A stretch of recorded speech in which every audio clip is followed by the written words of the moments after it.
Dobar vam dan, poštovani gledatelji. Danas ću vam predstaviti jednu američku jubilarnu kovanicu. Radi se o četvrtini dolara, napravljenoj 1972. godine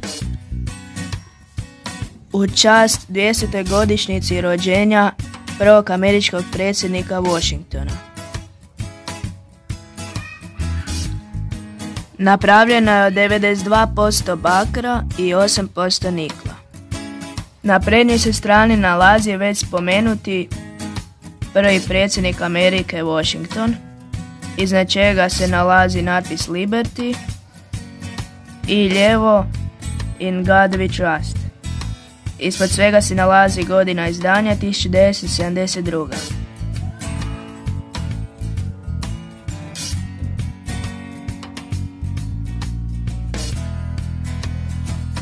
Na drugoj se strani nalazi orao, iznad čega piše E pluribus unum i to je okruženo natpisom United States of America i ispod svega piše quarter dollar, što znači četvrtina dolara, koja u Americi vrijedi kao 25 centi.